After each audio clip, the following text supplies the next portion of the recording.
안녕하세요. 오늘은 기도 특강 세 번째 시간입니다. 기도의 순종, 이 순종이 우리의 삶에 어떻게 능력으로 나타나는지를 살펴보겠습니다.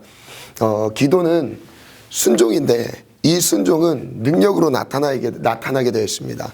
순종을 다루는 중요한 이유가 있습니다. 이 포인트가 있는데, 순종이 우리의 삶의 중요한 이유는, 이 순종은 결국 구원과 관련이 되어 있기 때문이에요. 순종했기 때문에 구원을 받는다는 의미는 아닙니다. 그러나 우리는 오직 믿음으로만 구원을 얻습니다. 그러나 이 순종은 믿음에 대한 열매로 나타나게 되어 있어요. 그래서 이런 질문을 가져봤습니다. 사람들은 하나님의 말씀에 순종할 수 있을까요? 과연 이 사람들이란 말은 변화된 사람을 말씀드리는 것이 아니에요. 거듭난 사람 말씀드리는 것은 아니고 모든 사람들을 의미합니다. 이 사람들은 하나님의 말씀, 거룩한 하나님의 말씀에 과연 순종할 수 있을까요? 네. 먼저 결론을 말씀드리면 우리는 순종할 수 없습니다. 그러면 순종하는 것처럼 보이는 것과 순종하는 것처럼 보이는 그런 삶이 있죠. 그런 것을 봤을 때는 좀 애매할 수가 있어요. 그래서 이런 원리를 한번 나눠 드리겠습니다. 우리가 구원을 받는 부분에서 기본적으로 에베소 2장 8절 9절 말씀을 보면 너희가 믿음으로 말미암아 구원을 받는다고 말씀하세요. 너희가 그 은혜로 인하여 믿음으로 말미암아 구원을 받았나니. 즉 믿음, 무엇으로 구원을 받는다고 말씀하냐면 그 은혜로 말미암아 구원을 받는다고 말씀하십니다. 이것이 너희에게서 난 것이 아니요 하나님의 선물이라. 구원은 하나님의 선물입니다.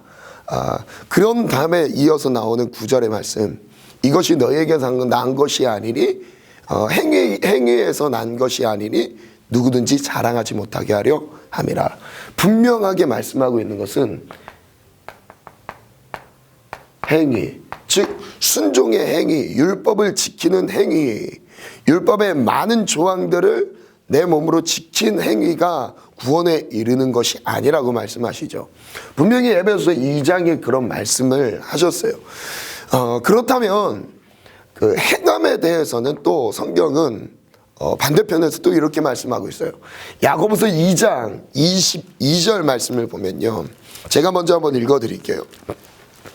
야고보서 2장 22절에 보면 내가 보거니와 믿음이 그의 행함과 함께 일하고 행함으로 믿음이 온전하게 되었다. 행함으로 믿음이 온전하게 되었다고 말씀하시고, 그 뒤에 24절에 이로 보건대 사람이 행함으로 의롭다 하심을 받고 믿음으로만은 아니다. 여기서는 또 반대로 말하고 있죠. 행함으로 의롭다함을 받는다고 말했어요. 이쪽 편에서는 믿음으로 의롭다라고 말씀하셨고, 야고보서에서는 행함으로 의롭다 하심을 받고 믿음으로만은 아니다, 믿음만으로는 아니라고 얘기하죠. 그런 다음에 26절에는 이렇게 정리를 해요. 영혼 없는 몸이 죽은 것 같이 다는 말씀이죠. 행함이 없는 믿음은 죽은 믿음이다. 여기서는 행함을 강조하고 있어요. 순종, 행함. 제가 다른 말로 순종이라고도 한번 적어보겠습니다. 순종으로 구원을 받는다는 거죠. 믿음과 행함, 이 사이에 갈등이 있는 것처럼 보입니다. 그래서 이제 반론을 한번 찾아봤어요. 로마서 6장 15절 말씀에 보면 이렇게 말씀하고 계십니다. 제가 읽어드릴게요. 그런즉 어찌하리요? 우리가 법 아래 있지 아니하고 은혜 아래 있으니 죄를 지으리요? 그럴 수 없다.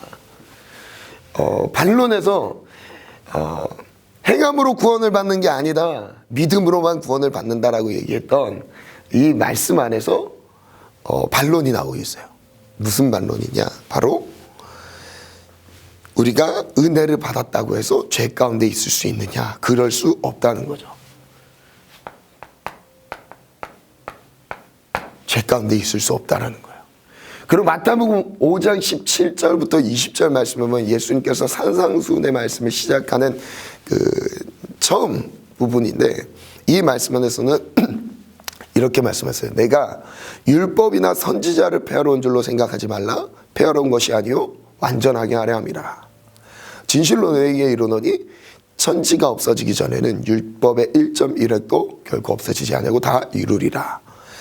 그러므로 누구든지 이 계명 중에 지극히 작은 것 하나라도 버리고 사람을 가르치는 자는 천국에서 지극히 작다 일컬음을 받을 것이요 이를 행하며 가르치는 자는 천국에서 크다 일컬음을 받으리라.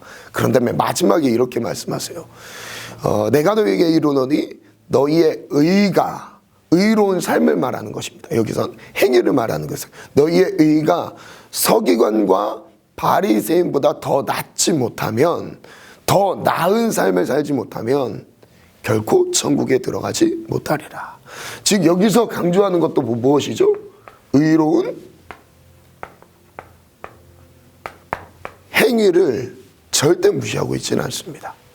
우리가 믿음으로 구원을 받는 건 맞아요. 그러나 우리의 삶 속에서 성경은 한 맥으로 우리의 행위에 대해서 무시하지 않습니다. 없어도 된다고 말씀하시진 않았어요. 순종에 대한 의미를 지금 찾아가고 있는 중입니다. 그럼 행함으로 의롭다함을 받는다라는 이것에 대한 또 반론이 마태복음 5장 18절로서 20절 말씀에 보면, 이 부분 제가 한번 읽어드릴게요. 마음에서 나오는 7가지 죄악에 대해서 말씀하셨는데, 입에서 나오는 것들은 마음에서 나온다. 이것이야말로 사람을 더럽게 하느니라 라고 말씀하셨어요. 그래서 마음에서 나오는 죄악은 이렇게 설명합니다. 악한 생각, 살인, 간음, 음란, 도둑질, 거짓 증언, 비방이니 이런 것들이 사람을 더럽게 하는 것이요 씻지 않은 손으로 먹는 것은 사람을 더럽게 하지 못하느니라. 이 말씀이 나온 배경을 보면 장로들의 유전으로 손을 씻지 않고 음식을 먹었던 예수님께 비난하고 힐난했던, 율법적으로 예수님을 정죄했던 장면입니다. 근데 그거에 대해서 예수님이 이렇게 말씀하시죠. 씻지 않은 손으로 음식을 먹는 것이 우리를 더럽게 하는 게 아니라 내 마음에서 나오는 죄악이 우리를 더럽게 한다라고 말씀하고 계셨어요.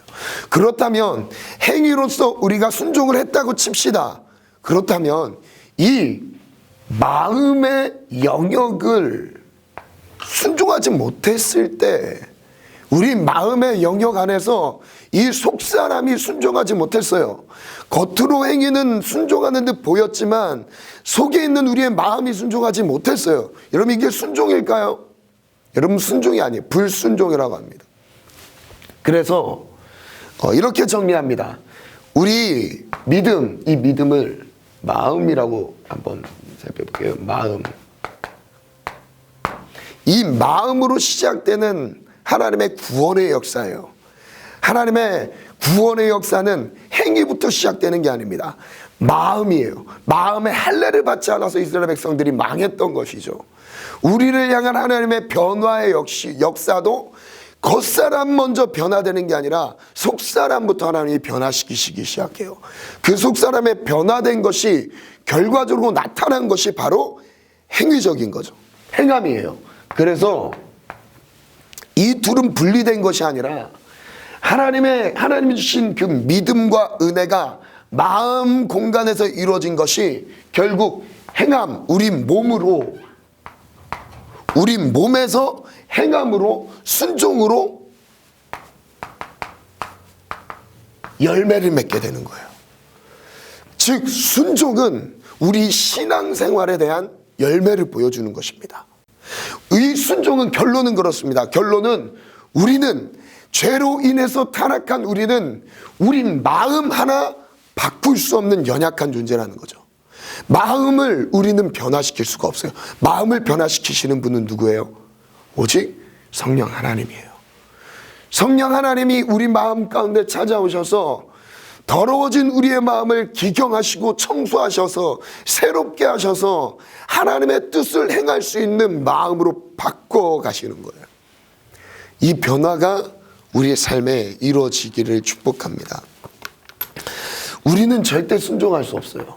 그래서 이 믿음이 행함으로 나타나는 것인데, 제가 첫 번째 이 부분을 보면 이렇게 정리를 해봤습니다. 기도는 몇 번째 순종이라고요? 첫 번째 순종이다. 여러분, 기도는 첫 번째 순종입니다. 왜 첫 번째 순종이냐? 이런 개념이에요. 율법에 정말 많은 조항들이 있죠. 그리고 10계명만 따져봐도 10가지의 계명이 있습니다. 이 10가지의 계명을 순종을 하는데 한 가지를 순종을 못했어요. 그럼 이것은 하나님이 순종이라고 받아들이는 게 아니라 90% 순종했다라고 받아들이는 게 아니라 10%의 불순종이 곧 불순종인 거예요. 지금 퍼센테이지로 따졌지만 그 마음에 이미 불순종이 있기 때문에 불순종이 나온 겁니다. 이런 의미예요. 첫 번째 순종이 되지 않으면 나머지 율법의 순종은 절대 될 수가 없어요. 첫 번째 순종이 되지 않은 상황에서 행함의 순종이 됐어요. 믿음의 순종이 되고 마음의 순종이 이루어지지 않은 상태에서 행함의 순종을 이룬 것을 무엇이라고 하냐면 이것을 율법주의라고 합니다. 즉 무슨 의미냐면 행함으로 구원을 받는다는 거예요. 내가 스스로 행함으로 구원을 받는다라고 착각하고 생각한다는 거죠. 행위에 초점을 두는 거예요. 그러나 그렇지 않는 거죠. 우리의 믿음은 그렇지 않습니다. 기도가 첫 번째 순종인데 이 원리를 갈라디아서 5장 16절에서 18절 말씀을 보면 이렇게 말씀하셨어요. 너희에게 이르노니 이렇게 말씀하시고 너희에게 내가 이르노니 너희는 성령을 따라 행하라. 그리하면 육체의 욕심을 이루지 아니하리라. 성령을 강조하시고요. 이 성령을 따라가는 삶을 결국 육체의 욕심을 이기는 것으로 말씀하셨습니다. 그 다음 나오는 말씀이 육체의 소욕은 성령의 소욕과 대치를 되는 상황을 말씀하셨어요. 육체의 소욕은 성령을 거스른대요. 이렇게 말씀하셨다. 육체의 소욕은 성령을 거스르고 성령은 육체를 거스르나니 이 둘이 서로 대적함으로 너희가 원하는 것을 하지 못하게 하려 함이라. 그 다음 중요한 말씀이 있어요. 그 다음 말씀이 바로 이거예요. 너희가 만일 성령의 인도하시는 바가 되면 율법 아래 있지 않는다라고 말씀하십니다. 중요한 건 바로 이거예요. 성령의 인도하시는 바로 율법을 지키는 수준의 삶에서 벗어난다는 거죠. 이전에 이스라엘 백성들, 유대인들은 하나님의 율법을 가지고 이 율법을 자기가 지켜야 구원을 얻는다는 개념으로 생각하고 있었어요. 그러나요, 예수님이 이 땅에 오시면서 성령을 우리 가운데 보내주시면서 그 율법을 완성하신 거예요. 어떻게 완성하셨냐? 외형적으로 행위적으로 지킬 수 있는 것처럼 보였던 그 율법은 결국 예수님이 보셨을 때 마음의 본질이에요. 본질이 변화되지 않은 상태에서 아무리 행위적인 열매가 맺혀져 있는 것처럼 보인다 할지라도 그것은 순종이 아니라고 말씀하시고 모든 사람이 그래서 다 죄 가운데 있다라고 말씀하셨어요. 그래서 우리를 순종의 반열로 이끄시기 위해 누구를 보내셨냐? 바로 성령 하나님을 보내신 거예요. 그래서 너희가 만일 성령의 인도하시는 바가 되면 율법 아래 있지 아니하리라. 지키는 수준에 있는 것이 아닌 거예요. 율법은요, 우리가 지켰다라고 말씀하는 게 아닙니다. 하나님의 말씀도 역시 우리가 순종할 수 있어서 순종했다라고 말하는 게 아니에요. 우리는 순종할 수 없어요. 그래서 누구의 도움이 필요하냐? 성령 하나님의 도움이 필요해요. 성령 하나님이 이끄는 삶만 순종할 수 있게 되어 있는 거예요. 이걸 바로 온전한 순종이라고 합니다. 온전하게 순종하는 거예요. 인간적인 방법으로 나의 불완전함을 묵상하면서 내가 또 이 죄책감에 눌려있는 이런 게 아니라 성령의 인도함을 받는 삶이 되었을 때는 그 삶 자체가 온전히 하나님 앞에 순종으로 드려지는 것이죠. 그렇다면 이 성령 하나님이 역사하실 수 있는 그 시작이 사도행전 1장에 나옵니다.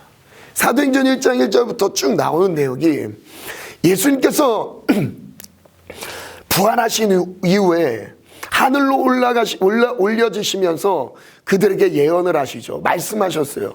너희는 예루살렘을 떠나지 말고 내가 약속한 것을 기다려라. 그 약속한 것이 바로 누구시죠? 성령 하나님을 기다리라고 말씀하셨어요. 그 성령 하나님이 임하실 때까지 기다리라고 말씀하시면서요. 그들은 무엇을 하죠? 사도행전 1장 14절에 오로지 기도하기를 힘씁니다. 그들은 성령이 임하기 전에 오로지 기도하기를 힘썼어요. 그들이 나가서 어떤 행위를 하기 전에 집중해서 했던 것이 무엇이냐면 바로 기도였던 거예요. 기도를 통해서 무엇을 했던 거예요? 성령이 임했던 겁니다. 그래서 사도행전 2장으로 딱 넘어가면서 성령이 임하시는 마가다락방의 성령 사건이 나옵니다. 마가다락방 모여있던 사람들 120문도들이 10일 동안 그들은 기도에 집중했습니다. 그리고 성령이 임했어요. 그리고 뛰어나갑니다. 그래서 저는 이렇게 한번 도식을 한번 짜봤습니다. 순종이라는 것은, 이 순종은 우리의 힘으로 할 수 없어요. 그래서 순종을 하려면 성령의 충만함이 필요합니다. 성령이 충만함이 없는 순종은 죄송합니다만 율법주의예요. 기도 없는 순종은 율법주의입니다. 마음의 변화가 없는 순종, 은혜가 임하지 않는 상태에서의 순종은요, 율법주의예요. 이 율법주의 때문에 우리가 스스로 죄책감에 눌리고 안 됐던 것에 우리가 계속 그것을 묵상하게 되는 거죠. 우리가 묵상해야 될 것은 오직 예수 그리스도 십자가의 진리밖에 없습니다. 아멘. 그래서 이 성령 하나님의 도움으로만 우리는 순종할 수 있는데 이건 절대적입니다. 이 외에 다른 길이 없어요. 이 절대적인 거예요. 다른 길이 없습니다. 이거 외에, 성령의 역사 외에 순종할 다른 방법이 없어요. 이 다른 방법을 찾는 사람은요, 다른 진리를 찾는 거예요. 우린 교회 안에서도 함께 신앙생활을 하고 있으면서도 성령으로 순종하고 성령으로 신앙생활하고 성령으로 충성하고 성령으로 내게 맡겨주신 일들을 감당하는 것이 우리의 신앙생활의 초점이 돼야 되는데, 우리는 성령의 능력을 의지하지 않고 무엇을 의지해요? 육체의 힘이에요. 육체의 힘. 내 경험, 육체의 힘, 내가 할 수 있는 것들, 내 지식, 나의 이성, 나의 이의가 되면 할 수 있는 것들, 여러분 절대 안 됩니다. 신앙의, 믿음의, 그리고 순종의 동기는 오직 성령 하나님의 역사밖에 없습니다. 그래서 이 성령 하나님이 일하실 수 있는 기름과 같은 역할이 되는 거죠. 바로 그것이 바로 뭐냐면, 그래서 기도를 강조하기 위해 지금 장황하게 설명드렸던 거예요. 여러분, 이 기도의 첫 스텝, 순종의 첫 스텝입니다. 첫 번째 순종인 기도를 무릎 꿇음으로 하나님의 은혜를 구했을 때 이로 인해서 성령 하나님의 역사하심이 있고요. 이로 인해서 하나님이 모든 하나님의 계명, 율법, 계명과 율법과 그의 규례, 하나님이 말씀하셨던 그 모든 것을 그냥 이거는 순종하는 것이 아니라 순종이 되는 삶으로 바뀝니다. 여러분, 순종은 내가 하는 것처럼 보이지만 순종은 성령 하나님이 순종을 하게 하시는 거예요. 순종이 되는 겁니다. 그러려면 필요한 것이 바로 무엇이라고요? 기도라고요. 그 기도의 모델을 보여주신 것이 바로 두 번째, 기도는 무엇이라? 우선이다. 예수님은 정말 많은 사역을 감당하셨습니다. 그래서 마가복음 3장과 6장에 보면 심지어 이렇게까지 말씀하셨어요. 식사할 겨를도 없으셨더라. 3장에는 이렇게 표현하고요. 6장에는 음식을 잡수실 겨를도 없이 사역을 감당하셨습니다. 예수님께서는요, 삼시세끼를 다 드셨을까요? 그렇지 않았을 거예요. 예수님께 많은 인파들이 모이죠. 말씀 한번 보면 누가복음 5장 말씀에는 이렇게 나옵니다. 제가 바로 읽어드릴게요. 누가복음 5장에 보면 몇 절이 15절 이렇게 나옵니다. 예수의 소문이 더욱 퍼짐에 수많은 무리가 말씀도 듣고 자기 병도 고침을 받고자 하여 모여왔어요. 그때 예수님의 반응은 뭐였을까요? 궁금하시죠? 16절에 예수는 물러가서 한적한 곳에서 기도하시니라. 많은 사람들이 모일수록 예수님은 어디에 집중하셨냐면 사역에 집중하셨던 게 아니라, 물론 감당하셨어요. 그러나 기도의 자리는 빠뜨리지 않으셨어요. 바쁠수록, 즉 이거예요. 바쁘게 감당해야 될 일들이 많을수록 예수님은 무엇을 지키셨다고요? 기도의 자리를, 한적한 곳에서 하나님과 소통하는 기도의 자리를 지켜내셨다는 거예요. 그래서 누가복음 6장 12절에 보면 중요한 사역을 앞두고입니다. 중대한 사역을 앞두고 예수님께서 중요한 사역을 생각을 하면 십자가 사역이 될 수도 있고요. 그리고 제자들을 선발하는 과정에서의 예수님의 모습을 볼 수 있습니다. 예수님은 이때 어떻게 준비하셨냐면요. 제자 선발하기 바로 전날 밤이 새도록 기도하십니다. 중요한 일을 앞두고 기도하셨어요. 기도가 무엇이에요? 우선이기 때문에 그래요. 아무리 바빠도 기도하셨고요. 중요한 일을 앞두고 기도하셨고요. 심지어 누가복음 22장 39절 말씀에는요. 십자가 사역을 앞두고 겟세마네 기도하는 자리에서 예수님이 무릎 꿇을 때 그 자리에 대한 설명을 이렇게 말씀해요. 습관을 따라 기도하셨다고 말씀하세요. 다른 복음서에서는 이렇게 표현하지 않지만 22절 제가 한번 읽어드릴게요. 예수께서 나가사 습관을 따라 감난산에 가심에 제자들도 따라갔더니 그리고 무릎을 꿇고 기도했다는 말씀이 나옵니다. 예수님은요, 기도가 습관이었어요. 자기의 문화였던 거예요. 아무리 바빠도 하나님의 사명을 감당하는 그 첫 번째 우선순위를 어디에 두셨다? 바로 기도에 두셨다. 마지막 세 번째입니다. 기도는 전부라는 것이죠. 기도가 전부인데 마가복음 9장 말씀을 먼저 보면요. 이 마가복음에는요. 저는 이렇게 한번 정리를 해봤습니다. 우리의 인생의 한계를 만났을 때, 우리의 믿음의 한계를 만났을 때가 될 수 있고요. 문제를 이겨나가고 버텨내고 이것을 내가 믿음으로 돌파하려고 했었지만 그 한계를 만났을 때, 우리의 믿음의 한계를 만났을 때예요. 그때 상황은 이렇습니다. 마가복음 9장에 보면 귀신 들린 아이를 고치시는 장면이 나오죠. 그때 제자들이 그 귀신을 쫓아내려고 노력을 해봤어요. 그러나 되질 않았습니다. 그때 예수님이 이렇게 말씀하세요. 믿음이 없는 세대여, 내가 얼마나 너희와 함께 있으며 얼마나 너희에게 참으리요. 그를 내게로 데려와라. 데려왔습니다. 심히 경련을 일으키며 엎드러져 구르며 거품을 흘렸어요.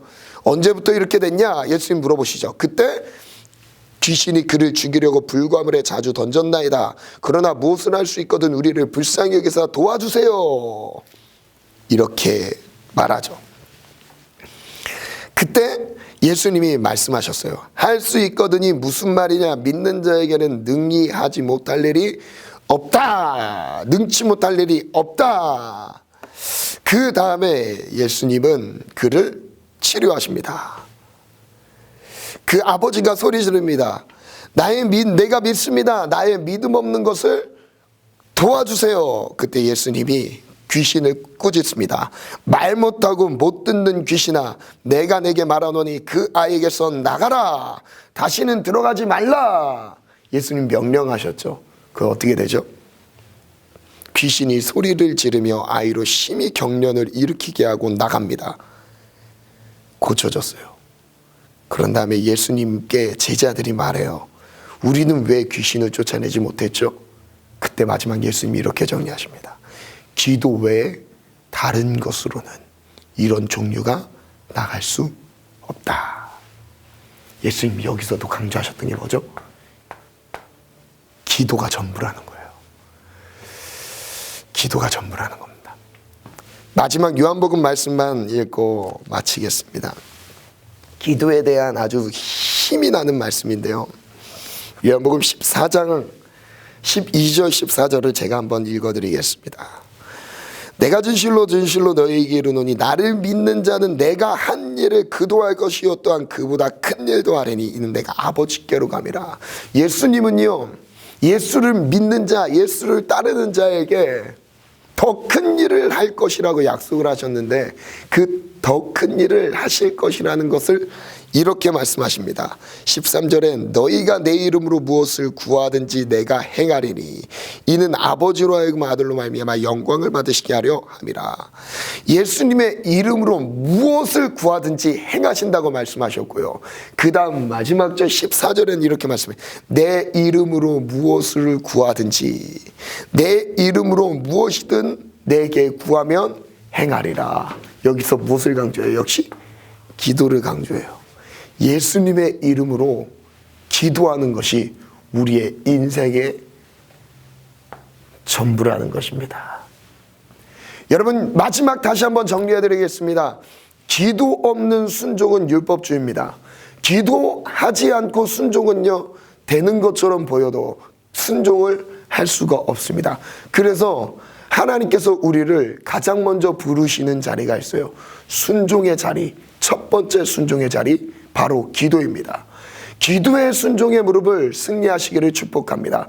기도를 순종할 때 하나님은 그 다음에 따라와야 될 모든 하나님의 말씀, 지켜야 될 계명들을요, 내가 지키는 수준이 아닌 이제 하나님께서 성령의 인도하시는 바가 되어서 율법 아래 있지 않는 믿음의 삶을 걷게 하실 것입니다.